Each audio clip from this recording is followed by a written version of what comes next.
Hello, everybody. Vasu Valley Party, Charlie O here. This is the Make the Money and Run podcast for Friday, September 10th, 2021. Also included in the Friday show, as usual now for football season, the Friday football segment.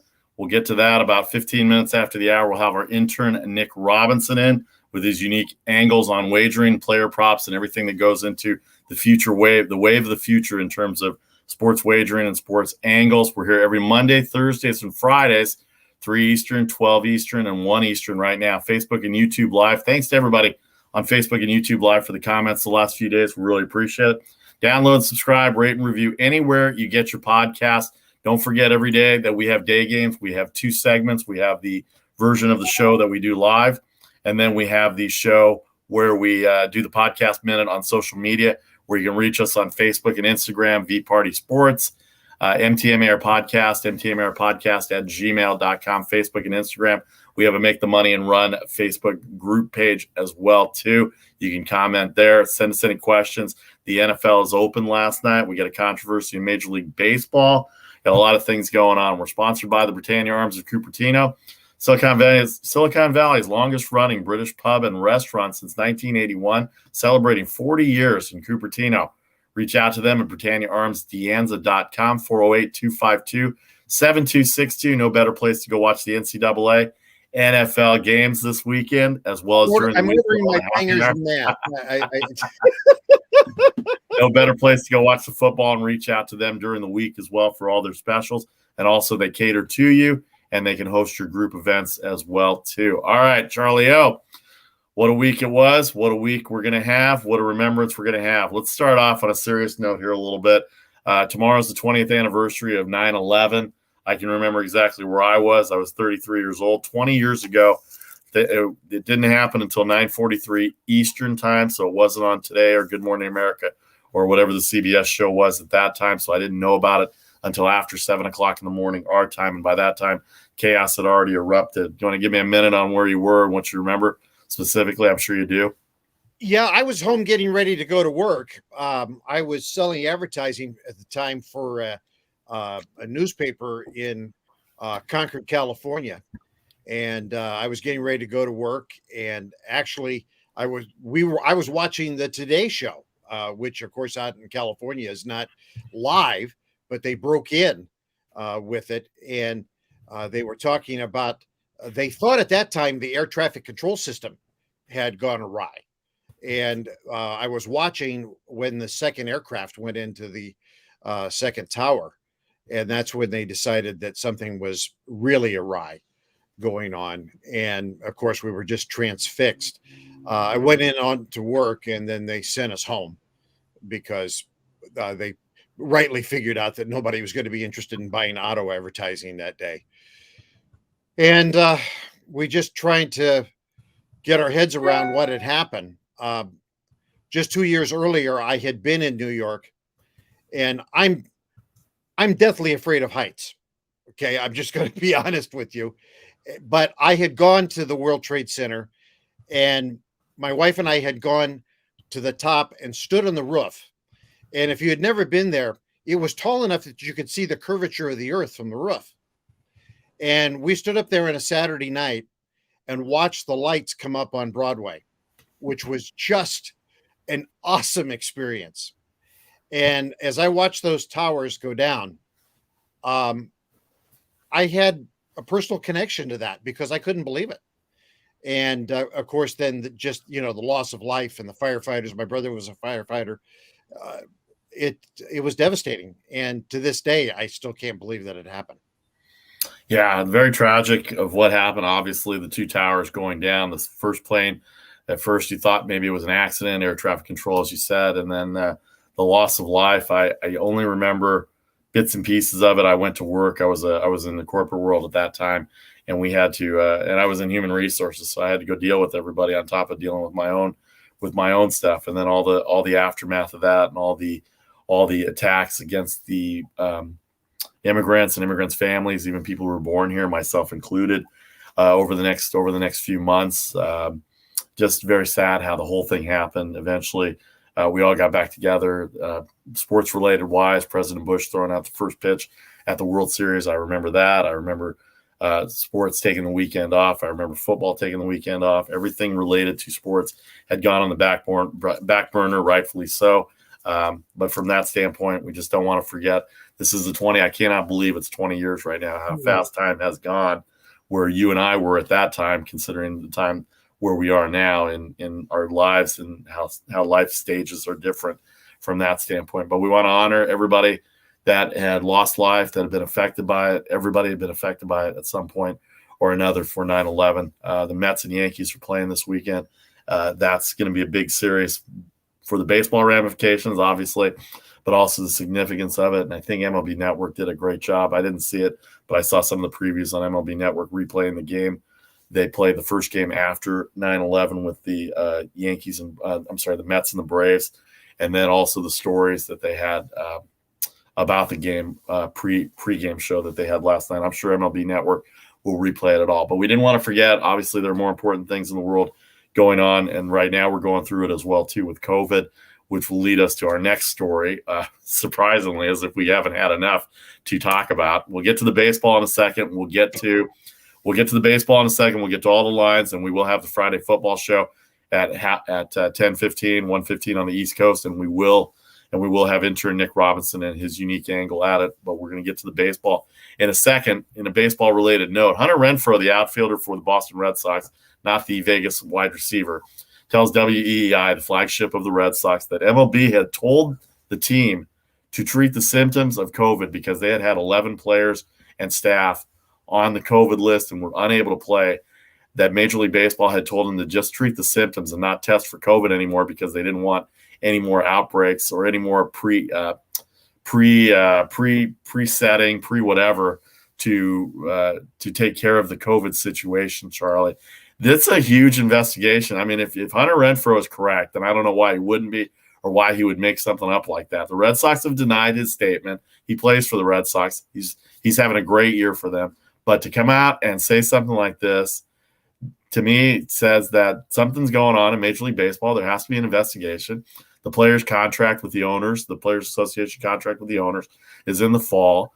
But for Hunter Renfroe to make a claim like that and then have the WEI host come back at them and ask follow-up questions tells me that there's something that's there. And I just don't know what to make of it from that standpoint. We've already been through a ton of COVID issues from 18 months ago all the way back to the end of 2019 to now, Charlie. And to have him say that Major League Baseball is not testing because they're worried about more COVID cases coming up and just to treat the players with symptoms seems to me very irresponsible. We know baseball has had their issues with decision-making over certain issues. They did pretty well from on the field standpoint, but off the field, they missed the boat. If this one comes in that affects society, let alone baseball, let alone society, then we've got issues going on here, Charlie. Well, Vasu, since this is a day of history, we might as well go ahead and have history lessons. And we learned this all the way back with the Watergate affair, all the way back in the 70s with Richard Nixon as president. And that is, you follow the money.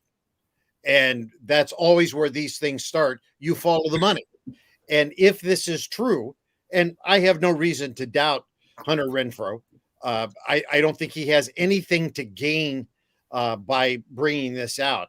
And if any portion of this is true, I think it is you follow the money, because the danger is at this point with the way the COVID breakthrough cases are, the problems with unvaccinated people at this point who are coming down and that's not a political statement at this point, just the pure fact that folks who are not vaccinated are coming down with COVID at this point and exposures and everything else. Major League Baseball is in danger of having games canceled. And at this point in the season, with pennant races coming on, with the playoffs right around the corner, with the World Series right around the corner, we are talking about major dollar losses. And do I believe it's a possibility? Yes, I do believe it's a possibility. Do I believe it's a possibility with Major League Baseball? Absolutely, because nobody shoots themselves in the foot more than Major League Baseball. Do I think it has to be investigated? Absolutely.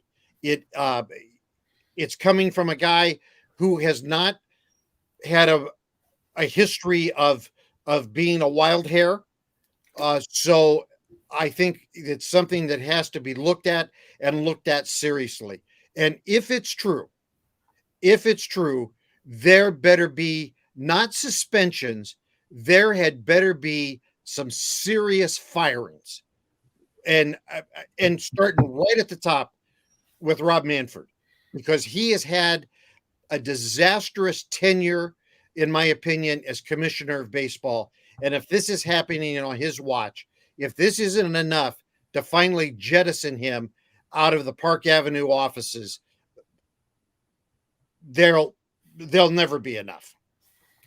Well, I mean, it'd be interesting to see what happens, because I know he's taken a lot of criticism for his on-field ideas and the things that have gone on, and there's not a lot of people that do like him, and I've had people tell me that they should find a commissioner that actually likes baseball. I'm not sure that that's a fair statement. I'm sure he does like baseball, and I'm sure he's been involved with baseball for a long time, but the commissioner definitely is under fire now with this. And by the way, as you were talking, a news story just came out based on The Athletic that Chris Sale is the 10th Red Sox player to be out with COVID. He's going to miss his next start after becoming the 10th Red Sox player to recently test positive for the virus. So Hunter Renfroe, maybe he knew about Chris Sale last night. Maybe he knew about the things that were going on, but this was just reported. It just popped up on my phone 1 minute ago that Chris Sale will miss his next start due to COVID ramifications. So very interesting how this worked out. Let me just jump in here for a second. I think everybody's assumption is that folks are coming down with COVID because they aren't vaccinated. That is not true. A lot of this stuff is breakthrough. And my nephew is a law enforcement officer who just came down with a breakthrough case. And one of the things he just told me was he was a very early vaccinated person. And they have told him that one of the things that happened, because he was an early vaccinated person, is that he was probably more susceptible as being a breakthrough case because he was more in need of a booster. So that may be one of the problems. The earlier people have been vaccinated, they think now, and gosh, I'm not Dr. Fauci. Okay. So don't quote me anywhere, but they think that it's potentially that people may be more susceptible to breakthrough cases because they're more in need of a booster at this point. So that could be part of it, because a lot of the athletes were early adopters. So that could be part of the problem. All right. Well, lots of things to talk about. We'll discuss it further as we go on, but it is Friday. It is our Friday football show. We want to make sure we hit some baseball right now. There's one game going to go on at 2:20 Eastern. That is the San Francisco Giants coming off their 3-game sweep against the Colorado Rockies in Denver. The first time the Rockies have been swept all year at home. Actually, I take that back. The first time the Rockies have lost a series at home, let alone be swept, because they are tremendous at home. But they've just run out of gas. Although last night you wouldn't be able to tell against the Philadelphia Phillies the way they pitch. We'll get to that in a second. They have a comeback. Yeah, the baseball, the Giants and Cubs will go at 2:20 Eastern with Dominic Leone, and a bullpen game that was just announced an hour ago. Kyle Hendricks will go for the Cubs. Atlanta got a comeback win against Washington last night. They will go. They will host Miami with Ian Anderson, and Trevor Rogers, who was the All-Star rep for the Marlins, will go today. Miami gives Atlanta trouble, and I believe that game is in Atlanta, if I read right. Yeah, it's in Atlanta. Trevor Rogers against Ian Anderson. Cincinnati, a big series with St. Louis. They're tied with the Cardinals, I believe, in the division. St. Louis is 71-68, Cincinnati 74-67. So one game behind Cincinnati. And in terms of wildcard ramifications, Cincinnati 2 back of San Diego for the second wildcard spot. St. Louis 3 back, Philadelphia 4 back, and the Mets now 6 back after they lost their game. Tyler Mahle, John Lester in St. Louis tonight. John Lester has pitched pretty well the last few starts. And then the last National League game, the Dodgers 152 versus those San Diego Padres. Julio Urias goes for his 15th win tonight. The Dodgers offense struggling a little bit. They have to pick it up against the Padres this weekend. Joe Musgrove has had a good year for San Diego. Charlie, let's hit the National League only right now real quick. Well, I'm really excited about that Red St. Louis series, because that has such big wild card ramifications. And then obviously the Dodgers San Diego series. This could be either the rise of the Phoenix for San Diego or their death knell, one of the two. And the Dodgers do need to come alive with the bat. And this is kind of typical Dodgers with this team. They'll go and they look good, and then all of a sudden they go to sleep at the plate. But they're going to be at home. They like to play at home, and I'm not worried about the Dodgers. I'm really not. The only question is going to be, can they win the division, or are they going in as a wild card? That's the only two questions there. San Diego, they're desperate, folks. They're on the ropes, and they are still in danger of not making the wild card. They need to win this series. Winning this series at Chavez Ravine, that's a tall order for any team, no matter how well they're playing. That would be a tall order for the Giants right now, who are in first place, let alone a team that's on a slide. And I have to tell you, if I had to put money on who will win the series right now, Dodgers. I mean, right now, I mean, I see it at least a 2 out of 3 game series for the Dodgers, and the Dodgers who get serious when they play at home. Do I see a sweep out of the question? No, especially the way, as my partner has explained to us all season long, ever since April, and I bow in his presence because he predicted it right from the get-go.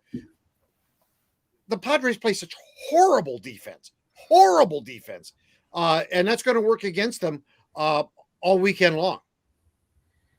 Well, they've got Musgrove and they've got Snell and Darvish probably going this weekend as well. Actually, Darvish will probably go Monday in San Francisco. So they get the Dodgers and the Padres. Obviously, I'll be interested in this one. Julio Urias having a good year. They're going to get Kershaw back. They got Tony Gonsolin back yesterday. He pitched well against the Cardinals. The bats didn't come alive. The Giants and Cubs series, very interesting, obviously, for the ramifications of the NL West.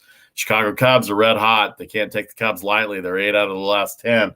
And they beat the Reds 2 out of 3. Dominic Leone pitching for the Giants today. And that's going to put some pressure on the Dodgers because the Giants keep putting W's up. And now they're going to see already what the Giants did today. So that may intensify the pressure tonight if they already see a W in the Giants' ledger tonight. And, of course, the National League Central is out with Milwaukee. But the wild card with Cincinnati and St. Louis will be very interesting to see. And then Atlanta still leading that division, believe it or not, with all the problems that the Mets are having. By the way, 3 games not on the board yet as far as pitching staff, so we'll get those out by 6 Eastern as well. All right, Charlie, let's hit the American League real quick.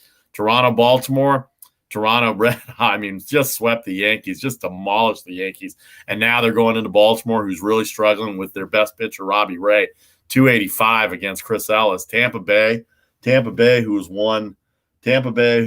they lost their last game. They had a day off, but they just beat the Red Sox 2 out of 3 in Boston. They're 88-52. They're only a couple of games back of the Giants for best record. They've got Michael Wacha going into a decent Detroit team, but this should be a Tampa Bay series. 9 the total for Michael Wacha, who's been one of the weak spots for Tampa Bay from the starting rotation standpoint. And then Minnesota, Kansas City. The big one, Chicago, Boston. The White Sox 151 with Carlos Rodon and Tanner Houck. I would check that rotation because Carlos Rodon was hurt. He may not make that start, but as of right now, 151 for the White Sox versus the Red Sox. The Red Sox, not on life, they lead the wild card, but as far as the American League East goes, that's a Tampa Bay division. Tanner Houck, one of the starters that has come in, one of the openers, I guess, for Boston right now, and they had a tough series with Tampa Bay. And the White Sox, they had their series with the Kansas City Royals. Oh, no, they had their series with the Oakland A's. They played Kansas City, and then they had the series with the Oakland A's where they lost 2 out of 3, Oakland trying to stay alive. They have Texas again tonight with Paul Blackburn and Glenn Otto going for the Rangers. All right, Charlie, my takes on the American League. Toronto, red hot, coming off the sweep of the Yankees. I'm going to feel sorry for Baltimore because Baltimore is a bandbox, and they already hit the snot out of the ball in Yankee Stadium against the Yankees pitching. Tampa Bay is going to win the East. They're maintaining with Detroit, Matthew Boyd, their best pitcher, but they can't lose sight of the fact that they're trying to keep momentum going in terms of their number 1 seed. Here's one: the Houston Astros. They lost to Seattle the other day. They didn't play.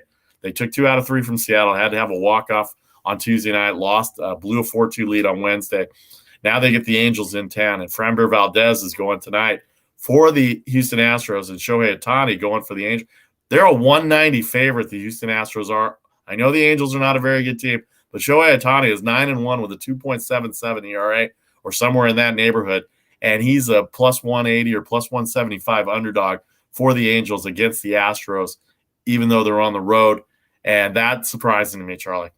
I was amazed at that number. As a matter of fact, I'm already working underdog in my head on that number because I'm going, really? I mean, I know the Astros can hit and everything. This is Ohtani. Okay. Every time you go against Ohtani, he seems to make you pay. He makes you pay on the mound. He makes you pay at the plate. So I'm not sure that's good money. I'm looking at that one very closely. I looked at that Toronto Baltimore. I mean, is that like a gift to the Blue Jays? I mean, hey, Merry Christmas early here, guys. Yeah. We're sending you to Baltimore for 3 games. By the way, just a little aside.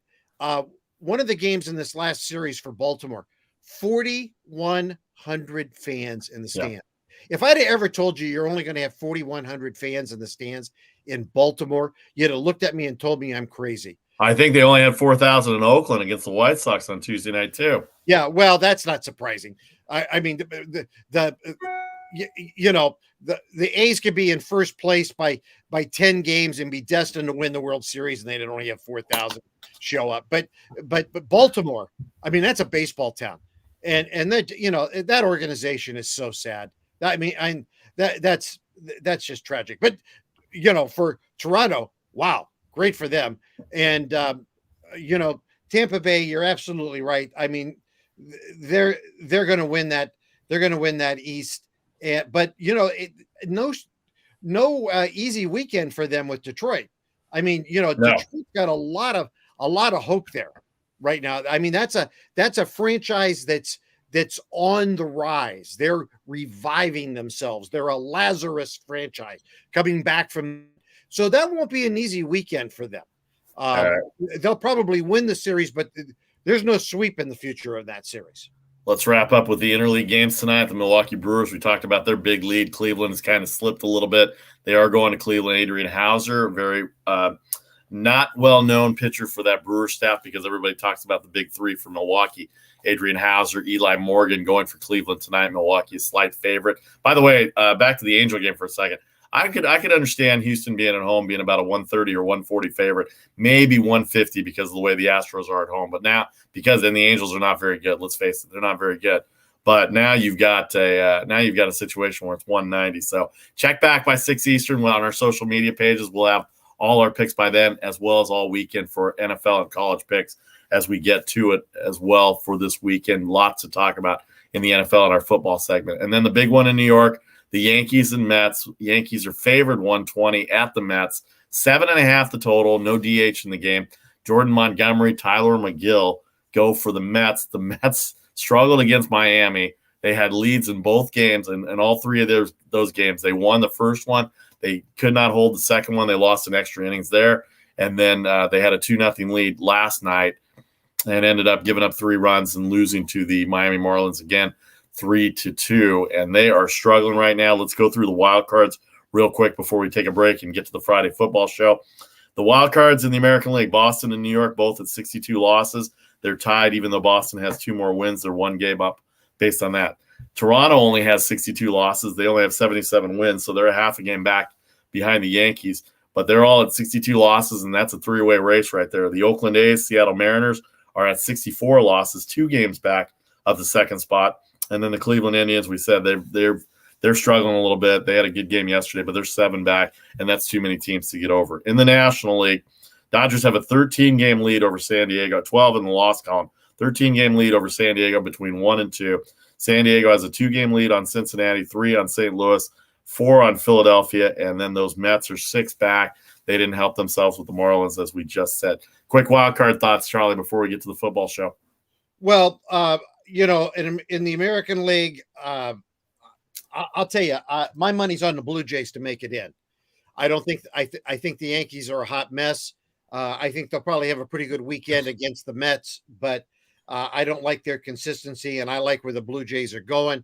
I know the Blue Jays pitching's a little bit weak, but I think they can make up with that with their bats. I would love to tell you the Reds are going to overcome the Padres.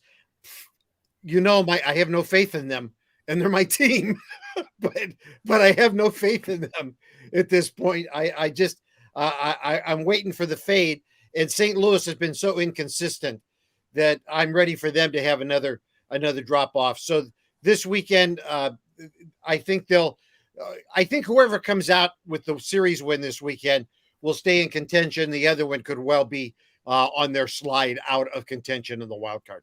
Yeah, big series in St. Louis between the Reds and Cardinals. All right, lots to talk about in baseball. Don't forget to check our social media out. We'll have all the baseball updates in the afternoon, as well as all the starting pitchers for the betting lines as well, too. And we'll have our picks for the baseball games as well. And then our football games, don't forget Saturday and Sunday. We have 11 o'clock starting times tomorrow for football. So we're going to have our picks out by 10:30, between 10 o'clock and 10:30 Eastern times on Saturday. And then we'll be out with our picks on Sunday by noon Eastern. We may even have a show at noon Eastern on Sunday for the NFL for opening weekend. It might be a good weekend to have a show. We haven't decided yet. But we're here every Mondays, Thursdays, and Fridays, Facebook and YouTube Live. Thanks to Neil. Thanks to David Andrews as well for coming on with us. And then check us out on our social media no later than 6 p.m. Eastern for the night games as well. All our social media pages, including our Facebook group page. Thanks to the Britannia Arms, Silicon Valley's longest-running British restaurant and pub, celebrating 40 years. Check them out online, BritanniaArmsDeanza.com, 408-252-7262. All right, when we come back in 30 seconds, the Friday football show. The NFL opened its season last night with a pretty good game. If you had the Buccaneers, you didn't like it. If you had the over, you loved it. If you had the Cowboys, you loved it. But Thursday night football opened up the season.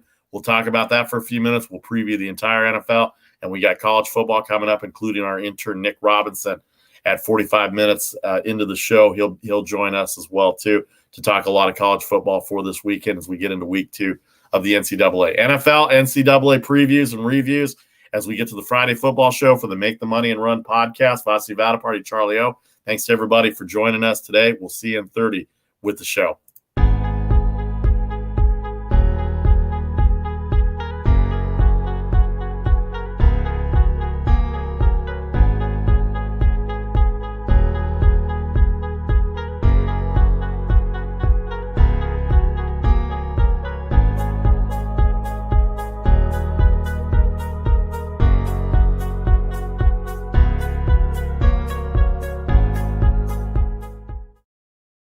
All right, welcome back. Make the Money and Run. This is the Friday football show for Friday, September 10th, 2021. Week 1 of the NFL has started.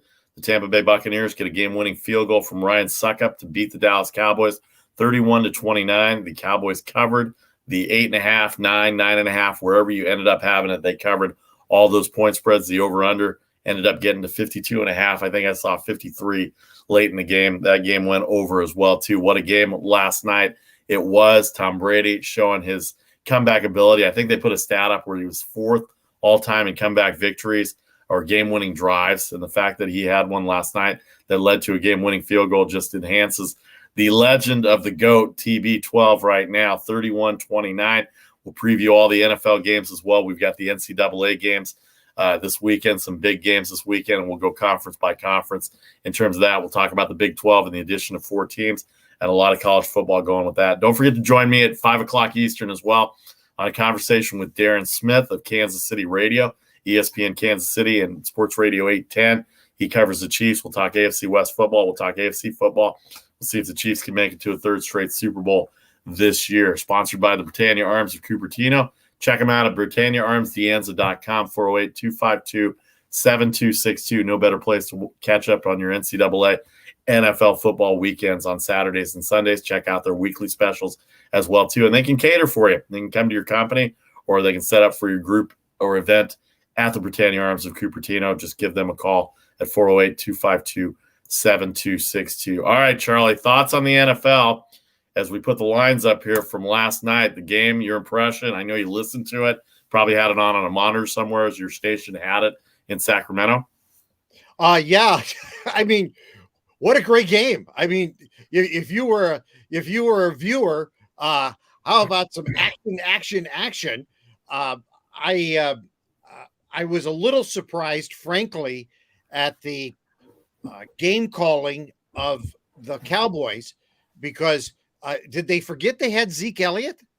I I mean, where was the run game last night? Now I know that the defense of the Bucs shut him down pretty early in the contest, but did you have no adjustments made at all to create a running game last night? I was just kind of in shock that they didn't find a way to establish any kind of a run last night to create an alternative. Now, on the other hand, I'm not too worried about Dak Prescott anymore in his arm. Wow. Oh, that was impressive. So that from that standpoint, that was fantastic. I mean, if you're a Dallas fan, make sure you go to church this weekend and put something in the plate because your prayers have been answered. From that, and I'm happy. I'm happy. The times he had to scramble, he looked good. He was able to make adjustments when the pocket was collapsing. So that part of it was really good. Brady was Brady. I mean, when it came down, what was that, about a minute 14, I think it was, or a minute 49, when they got the ball back and needed to get in position for the field goal. Wow. I mean, it was just like, okay, Mr. Cool, here I come. And then when they got the field goal, it was so classic. If you haven't seen it, you got to watch it on SportsCenter. What else? They get the field goal, no dramatics, just just going, man, what a veteran move. What a veteran move. So it was a great game. And I know there was the controversial play on the last reception. Was it offensive? Should have been offensive pass interference. It could go either way, at that point. But you got to understand, and the first thing I heard everybody say was, well, that was a Brady call. No, it was not a Brady call. That was an NFL call. Right. Because if you don't think that the NFL has a lean towards offense, then you haven't been watching the NFL for the last 10 years. And so there's always a lean towards offense in NFL officiating. And I think that's all it was last night. So I didn't have real heartburn about what happened. Prescott, 403 yards, 3 touchdowns, the 1 interception. Elliott, 11 carries, 33 yards. Dallas rushed for 60 yards as a team, 403 passing yards. Brady had 4 touchdowns, 2 interceptions. They turned the ball over 4 times. I think that hurt Tampa Bay from the standpoint of covering. I'm still worried about Dallas's defense after watching the game.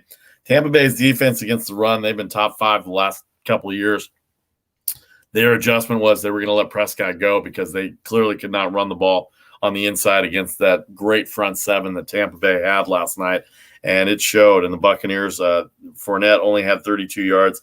Ronald Jones had the key fumble. He had 4 carries, 14 yards. We didn't see much of him in the second half after the fumble. Antonio Brown, 5 catches, 121 yards, a touchdown. Chris Godwin, 105 yards, a touchdown. Fantasy football stats, Rob Gronkowski had 2 touchdowns last night as well, too, for Dallas for fantasy football purposes.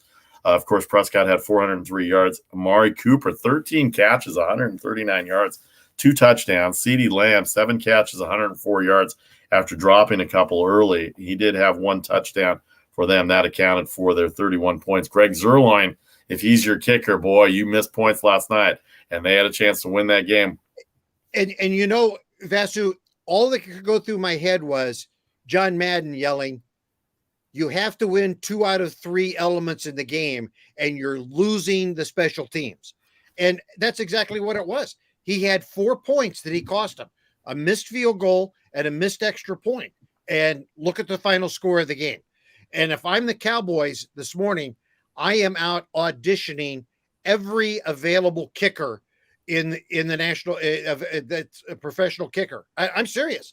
I mean, you cannot afford to lose 4 points in any game in the National Football League. I mean, it was atrocious. Yeah, Greg Zuerlein's had a good career with the Rams. Cowboys, he had a pretty good year. He made the kick yesterday that gave them the lead, but he did miss the extra point. I'm not going to get on him for the 60-yard field goal. It's very rare to make a 60-yard field goal. I know, but still, I mean, this is today's NFL, and guys make those. Not 60 yards. I'm going to give Greg Zuerlein the benefit of the doubt on that. The other 2 field goals and the extra point, absolutely. You cannot leave those points. You said 4 points, and that's the 31-yard field goal that he missed and the extra point. So that's the 4 points you're talking about, not a 60-yard field goal. All right. Oh, okay. All right. Tampa Bay 1-0 on defense of their Super Bowl championship. They get the 31-29 victory. Cowboys cover the 9 points. They go over the game as well. All right, Friday football show continues. Class Nevada party. Charlie O here, the Make the Money and Run podcast. Coming up, Nick Robinson in about 10 minutes. We'll get to all the college football, but let's hit the NFL right now. Buffalo, Pittsburgh, 6.5, 48 for Buffalo. Carolina and Sam Darnold going up against the New York Jets. Geez, you just got traded. Now you're already facing your old delicious? Team. That is just delicious. 4-44 for Carolina at home. Jacksonville with Trevor Lawrence, the number 1 pick. We'll go to Houston at -3, 45.5. Tennessee and Arizona, a very interesting game. Ryan Tannehill did have COVID during the summer. He's back. Derrick Henry's back. Their defense was not very good last year. They added Julio Jones. They averaged 30 points a year last year without Julio Jones, but that defense gave up a lot too. And Arizona does have the offensive weapons. I'm still not sold on Arizona defensively. And everybody, there was talk yesterday at the NFC West that the possibility of all 4 teams could make the playoffs. I just don't see how they could do that mathematically or even looking at it with the eye test. There's just no way because that division's going to beat up on each other, and I just don't think there's a way that that's going to happen for all 4 teams. The other 3, there's 3 wild cards now, as we know. But Tennessee, Arizona, 3-53.5 in Tennessee. Washington, a 1-point favorite over the Chargers, 44.5. I really like Justin Herbert. And if Brandon Staley's there and they've improved that defense, they're going to have to figure out a way to stop that running game for Washington. More importantly, they're going to have to figure out a way to block that front 4 for the Washington football team to make sure Justin Herbert stays upright in that game. Because if he stays upright, they're going to win the game. Atlanta, a favorite, shockingly. I guess it's not shocking. They're at home, 3-48.5 over the Eagles. We know how bad the Eagles are, but I got a feeling the Eagles are going to play better this year. 48.5. I'm not sold on Atlanta. I don't know what kind of season Matt Ryan's going to have. Seattle is at Indianapolis. They're a 3-point favorite. Questionable marks on Seattle's defense, 49 for Indianapolis. Minnesota, 3-47. 49ers, Lions, 9, 45.5. Kansas City in a big game against Cleveland, 5.5, 54.5. Patriots, 3, 43.5. Denver, 3, 41.5. And then the later games, Green Bay is going to play that game in Jacksonville against the Saints, 49.5.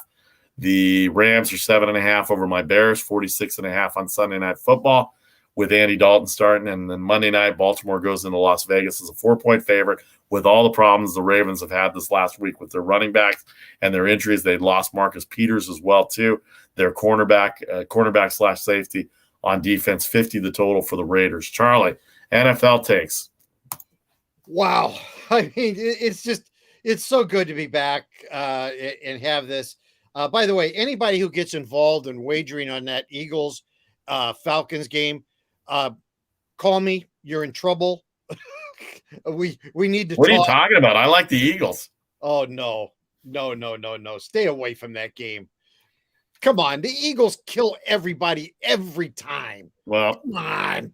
I'll make this guarantee. By 11 o'clock East, by noon Eastern on Sunday, Charlie O and I will have our NFL Sunday picks. So make sure you tune into social media, and we'll have that as well. So you can see if I actually do have Philadelphia or not on Sunday morning. By the way, Steelers Bills, TJ Watt, big 5-year contract extension today. I don't know, $192 billion. $130 million, 80 guaranteed. NFL contracts just make my head hurt. But he did get like $38 million in a signing bonus. 80. 80 guaranteed. Oh, that's right. The signing bonus is different. Signing right. bonus. Okay. So that's up front. So that's good there. I like that coming up. How about that Kansas City Cleveland game in the afternoon, the rematch of the AFC Championship? A lot of people like Cleveland, 5.5. Patrick Mahomes has got to be upright after the Super Bowl. They revamped their offensive line a little bit. Let me give you a stat that I saw today. Patrick Mahomes in September, 14-0, 32 touchdowns, 0 interceptions. Now, how is that for being productive in the month of September? Yeah, you come out of the gate and start off hot, and that takes care of the AFC West right away. So I got to tell you, If you don't think my money's on Kansas City, right there, baby. And of course, I have to love it. I mean, this does not influence my wagering at all, but he's also my fantasy quarterback. But when I saw those numbers, I went, really? I mean, and they have improved that offensive line to protect them now. So that I think that'll be a very interesting game. Obviously, Cleveland is going to be, hey, we want to pay you back. Well, don't get too excited, Browns fans. But I think that'll be a good matchup there. The one game that you talked about that I found very interesting is that Chargers Washington game. I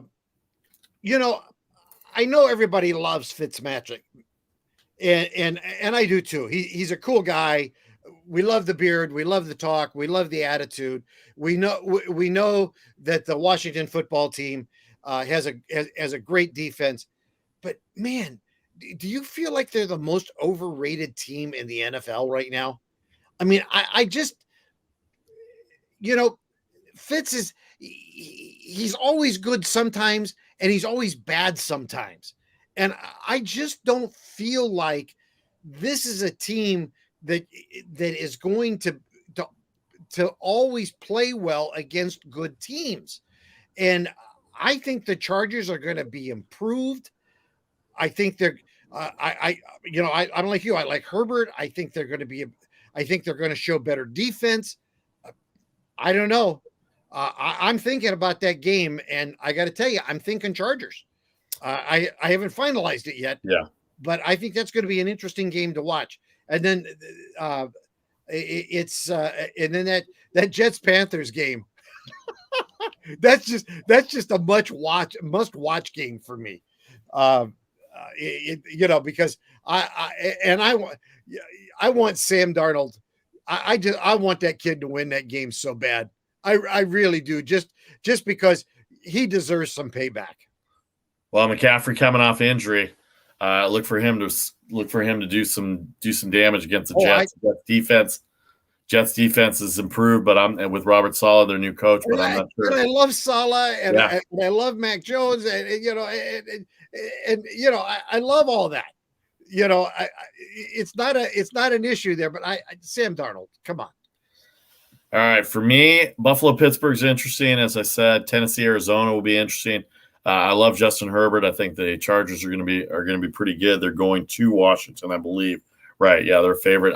You mentioned Ryan Fitzpatrick.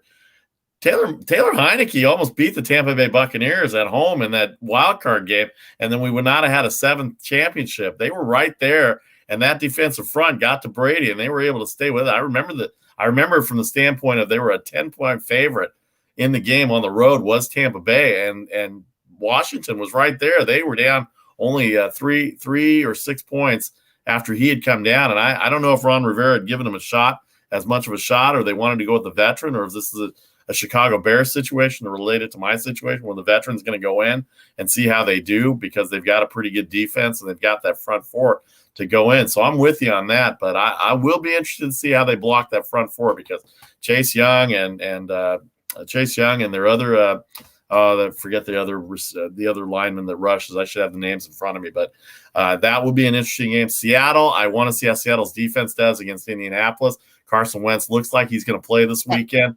Russell Wilson is my fantasy quarterback, and they've got offensive skill players galore. Minnesota is a favorite at Cincinnati. Joe Burrow going to come back for Cincinnati. He's right there with that. The 49ers. Like that game. I don't know. I like Cincinnati's offense. We'll see. You'll watch it. I want to watch. My big thing there is I want to see Joe Burrow come back. Of course. That's my big thing with that game. But the rest of that game. Couple more minutes here with the NFL before we get to Nick Robinson and the college football. San Francisco, you think that's too many for the 49ers? Jared Goff can get on a roll, and they've got some skilled players on offense. Is their defense good enough to stop Mostert?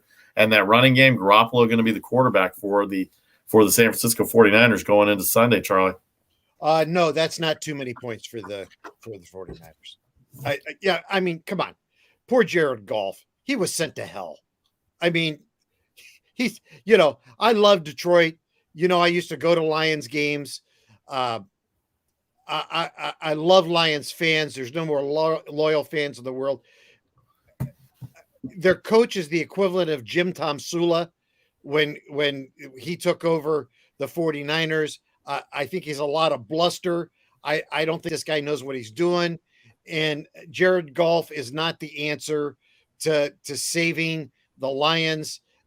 And I love Jared Goff. I think he was the target of being made the problem with the Rams, and he was not the problem with the Rams. So no, he is not the salvation, and no, that's not too many points in that game. All right, we're trying to get Nick Robinson in here. He might have gone to the other page. Try the other. So let me do some producing here. Okay, the other invite. I'll just keep going for a little bit. No, we're good. I just sent him a text. It's probably okay. By the way, you talked about that Cardinals-Titans game. Yeah. I totally agree with you. You know, the Cardinals, everybody wants to love the Cardinals. And, you know, I like Tyler. I like Murray. In Kingsbury, you know, he's the image that everybody wants to have of the new NFL coach, and living in the cool house and everything else. But yet all the experts say that he's going to be unemployed at the end of the season. I mean, if you listen to the people who really watch the league, they say that they're going to wind up last. That's a good division to end up last in, though. Yeah, but they're not. Everybody says that. Everybody who knows says they're not making the playoffs, that they're going to wind up last, and that Kingsbury's going to be a coordinator someplace next year, or taking the year off and being a talking head on one of the. Whoops, what happened? Well, Charlie O went out here for some reason. I don't know what happened to him, but he went out for some reason. I guess he'll have to come back in here. The NFL will getting a lot of things done with the NFL here for week one. The 49ers, the Chiefs, and Browns game will be interesting. The Patriots and Dolphins game, the two Alabama quarterbacks, the last two Alabama quarterbacks, Tagovailoa and Mac Jones, going to start. First rookie to ever start for Bill Belichick. And then the later games, Green Bay and the New Orleans Saints, Jameis Winston going to start there. The Rams, 7.5 over the Bears on Sunday Night Football. The Bears defense is pretty good. Matthew Stafford, I really like Matthew Stafford. I thought Matthew Stafford would be just tremendous. And then the Monday night game in Las Vegas, the Baltimore Ravens are 4-50. We'll get Charlie back in as well. I don't know what happened there, Charlie, but all of a sudden you went out. So we're just finishing up on the NFL. I'm never supposed to talk bad about the Arizona Cardinals. I guess not. Those people in Arizona got to you. All right. When we come back, we'll try to attempt to get Nick Robinson in. But if not, we're going to get to all the college football, and we will get to our previews for the weekend. Don't forget, on Saturday and Sunday, we will have our picks by 10:30 a.m. Eastern, 7:30 on the West Coast Saturday morning, and then on Sunday we will have our picks and our fantasy updates by noon Eastern on Sunday morning before the 1:00 kickoffs of opening week of the NFL season. All right, back in 30 seconds with the college football preview for this weekend. This is the Make the Money and Run podcast, Friday football show. Vasi Vada Party Charlie O, sponsored by Britannia Arms of Cupertino.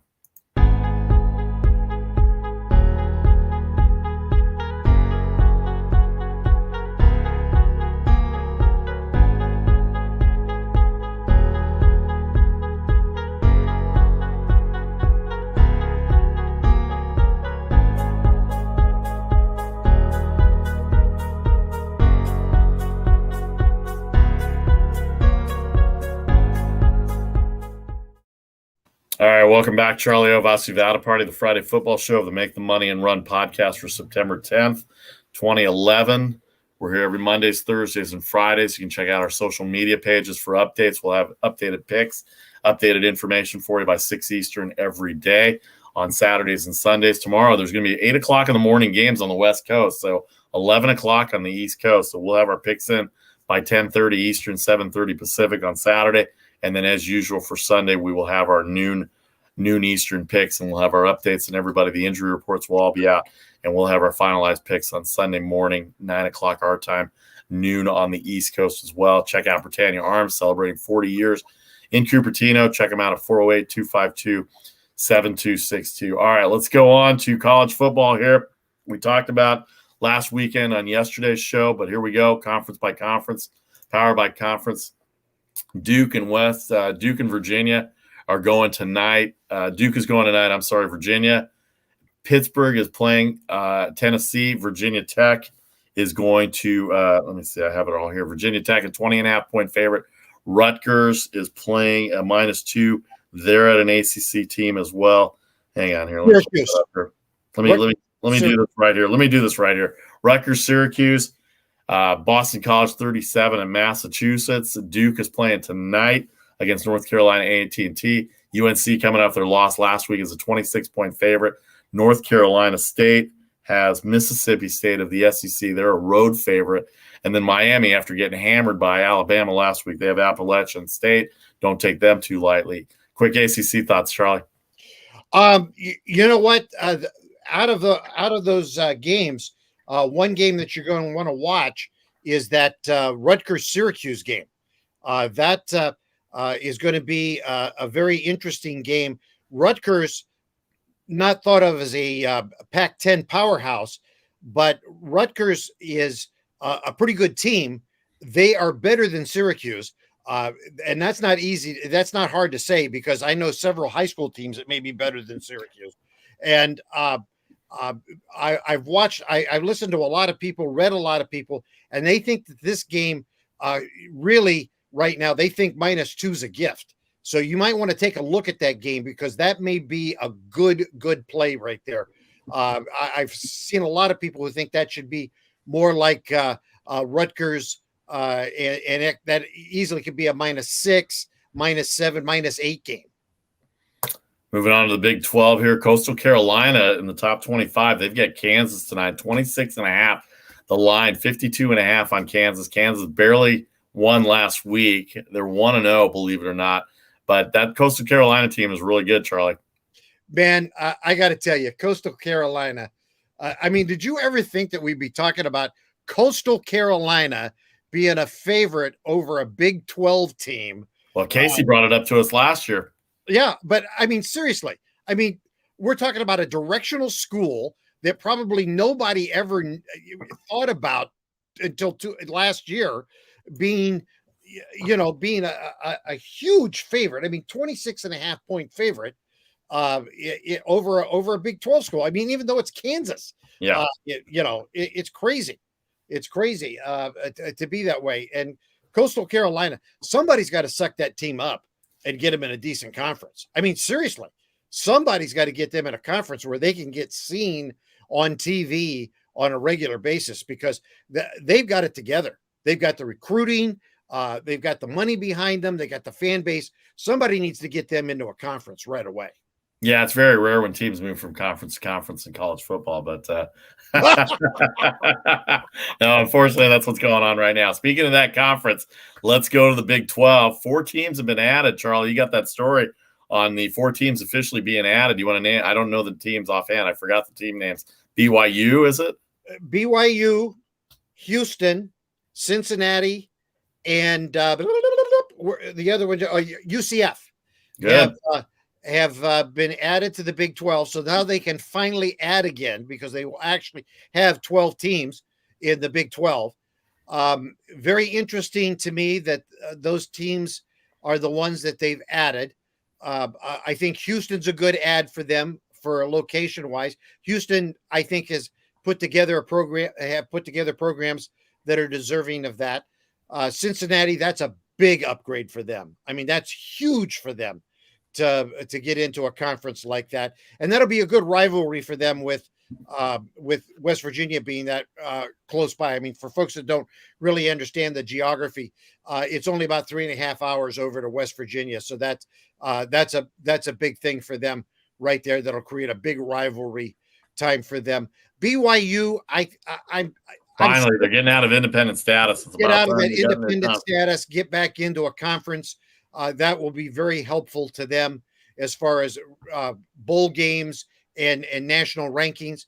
And UCF, that's a big upgrade there. And that will geographically help that conference because it'll get them some viewers on the East Coast that they haven't had before. So I think it's a good move by the Big 12. I'm not sure, Vasu, that it creates for them the Power 5 status that they want. But no doubt about it. All right, big game in the Big 12, Iowa State, Iowa, the in-state rivalry. Iowa State and Brock Purdy, senior leading team, 4.5 versus Iowa, who came off a big victory over Indiana Stockton. I think we all liked Indiana last week, but that's the big game in the Big 12. Again, we'll have our picks on there. Let's go to the Big 10. Virginia is going to be a 10-point favorite against, this is what I was trying to get to earlier. Illinois is playing Virginia. That's one of the 11 o'clock in the morning games. The big game in the Big 10 is Ohio State and Oregon. Ohio State, 14.5, 63.5, Charlie, in terms of that game. Ohio State defense did not play well against Minnesota. By the way, Ibrahim from Minnesota is out for the rest of the year, so they're not going to be in contention for anything in terms of that division, but it's an Ohio State conference anyway. But here comes Oregon playing a so-so game against Fresno State, and here's Ohio State. Maybe Oregon looked past Fresno State to get to this game. Charlie, Ohio State 14.5, 63.5. Wow. You know what? I'd be hesitant on those numbers because I think Oregon's a pretty good team. And now I know Ohio State is no slouch, but I wasn't too impressed with the way Ohio State, particularly in that first half, handled Minnesota. So, I know Minnesota's an improved program, blah, blah, blah, blah, blah. They're Ohio State. That's not the way they're supposed to look. So this is kind of a wait and see for me to see how they come out of the box and how they handle a team like Oregon, who is a serious football team. Utah 7 at BYU in the Holy War this weekend in the Pac-12 as we move on.